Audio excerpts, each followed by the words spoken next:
Mrs. Payne. Hello. How are you? Good. Good. Well, today we're doing an interview on how racism has changed since the Civil War, how it affects us today. Do you have any comments?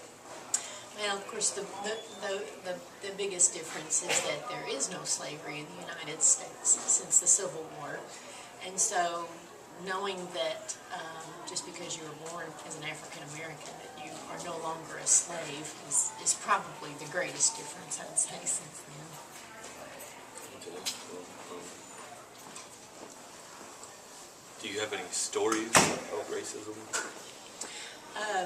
Yet, you know, one thing that I always remember about my childhood is that my parents did not comment on African Americans being different than the rest of us.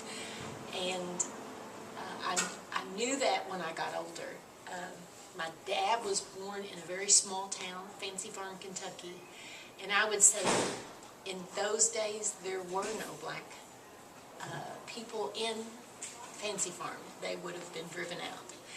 And my mother was raised in Louisville, Kentucky, a very large city where the African American population, in her parents' eyes, were very scary. They would have thought that that was the case. And yet they never said anything to me about that. So I believe racism is learned just from my own experience. When I moved here, I was in the 4th grade from Springfield, Kentucky. I had no African American students in my classes all the way through 8th grade, so for 4 years, none. And I don't know when I saw it, but I saw my 1st grade picture, my class picture. And what jumped out at me was that there had been 5 kids in my class that were African American. 2 of the girls I played with quite frequently at school, and they were my friends. I remembered them. But in my mind, I never knew that they were a different race than me. That's just the way they looked to me. Just like I have blue eyes, that's what color their skin was. I promise you, I never knew the difference when I was very small. So had my parents told me there was a difference, I think that I would have spoken up about that or been aware of it, I mean. Okay. There really isn't anything else? Well, I do think that it's very difficult in Owensboro, Kentucky to understand what racism causes for people. I think Owensboro has less than 4% African Americans in our city, and so we don't understand that is the reason why we haven't learned much about people who are African American. You're not around people who are African American. We have very small population here at Davis County High School. And it's very difficult when you have one person in your whole class that is African American to get to even know someone. So it's hard for you to accept people. If you've been taught that there's a difference just because of the color of skin, it's going to be very difficult for you to overcome that if you can't speak to someone and realize they like the same things you do, or because they like something different, you might learn from them just the same as your other friends. A lot of times, like I said, since it's the color of skin, it's pretty easy to judge someone very quickly just because of the color of their skin.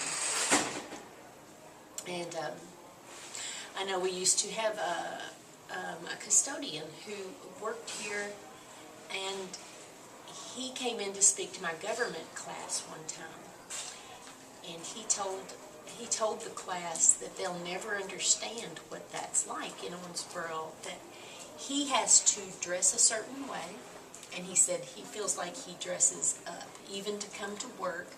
His shirt tail was always tucked in. He always ironed his shirts, and he always wore t-shirts that had school something about Davis County High School on it. He didn't just wear T-shirts throughout the day, and he said he felt like he had to, that he had to have a certain image, not to be thought of in a lowly way, or for people to treat him with respect. And he was very friendly. Kids loved him. I mean, he was funny. He was fun to be around. I mean, kids did like him, and probably kids looked at, I know the students in my class looked at him and thought, nobody thinks that about you, Jerry. You're cool. But it's only because they knew Jerry. They knew he was cool. They were around him. He was fun. He was friendly to be around. He didn't have to dress a certain way for them because they knew him. And they didn't realize that that's not the perception that he would get when he would go to the mall or something. And he said, you know, he never let his kids run around at the mall because he knew they would be called down or something bad would happen to his children because he would be considered less than as important. He said he felt followed at the mall, that people watched him shop as if because he's black he will shoplift. And he truly believes that is the case. Do you think because Owensboro is so small that racism is fueled? That's a good question. Again, I think it all goes back to the way you're raised. If you are raised to believe that someone who is African American or Hispanic, which is a bigger population in Owensboro, if you are raised to think that they are less important than you will continue to spread that. I was not raised that way. I was not raised by parents who thought that we were more important than someone else. And so, because of race. And I really think that that's what makes the difference. You have to make a difference for your children to change that pattern. You have to make that difference for your classmates who say something. If you don't stand up against it, anyone will continue to be racist.